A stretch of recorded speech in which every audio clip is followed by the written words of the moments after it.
That's what meditation is. It's a time where you're quiet. And there's many types of meditations. You can do it laying down, you can do it sitting, you can do it even walking. When you quiet your mind, it's about focus. Quieting your mind is also about focusing. You focus on one thing. You focus on your breath, you focus on your heartbeat, you focus on your body. Got to focus on one thing for long periods of time and keep on breathing in and breathing out. Breathing in and breathing out and releasing all the tenseness that life has now put upon you, the stresses of life. And remember that this is all an illusion. We are in a holographic illusion. So all these stresses are all parts of the illusion. All this Trump drama and everything is all parts of the illusion, right? You are source and you came here to play the game. Trump is part of the parts of the system, right, of the game. You need to overcome not only Trump, but all negative things that are coming in your space, in your mind. You get my point? You need to overcome it. That kind of thing. So those are the things that people need to understand. That the matrix game is tricky and very challenging because there's relationships at home with your family, there's relationships with yourself that you have a problem with, you're not accepting yourself, there's relationship with people you're working with, there's relationship with the food you're eating. Everything is just a relationship, how you relate to something, right? So now that's why this journey in the matrix, in this game of life, in this realm of existence is a challenge because there's negative things and there's positive things, it's polarity. Now you need to understand that all things speak to each other. Where there's negativity, there's going to be positivity. You walk into a room, you find good people. In the very same room, you'll find not so good people because there's malevolent spirits and there's malevolent spirits, right? And that's energy. So it's something that really exists in this reality. And you need to say, okay, well, the malevolent spirit is the separation from divine consciousness, right? It's kept its way self-free and away from light because it wants to evolve in its own way, in its own experience of separatism, of lack, of not having, of chaos, of no peace, hunger, and all those things. It wants to experience that.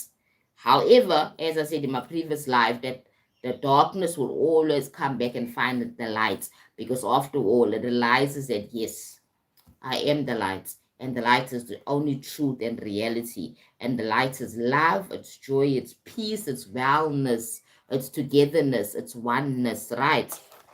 Very interesting concept.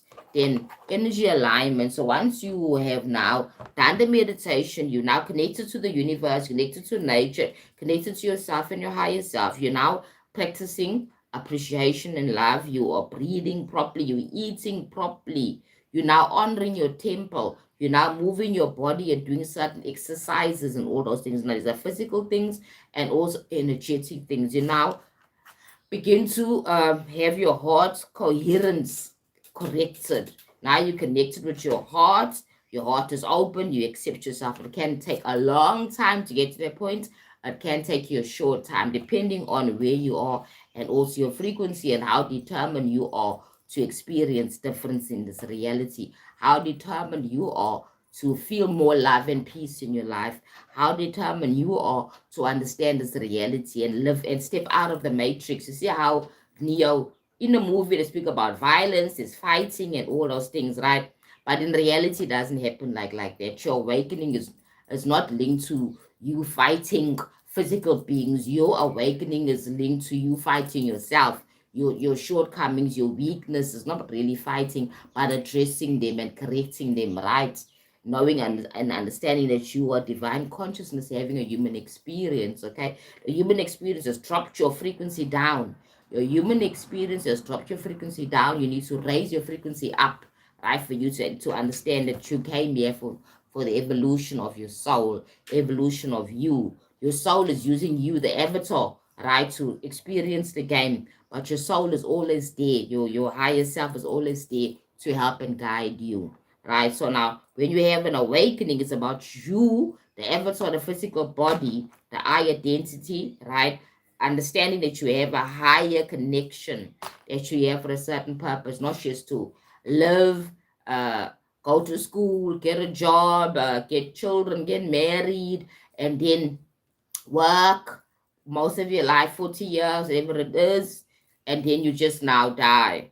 You know what I mean? We not only came to do that. In the midst of all these things that we're doing, we also have the opportunity to evolve and wake up to who we are. We also have an opportunity to stop being a sheep and start being individual souls having a physical experience. Stop being a drifter and taking charge and live with intentions. All about that, right? So that's what awakening is all about. You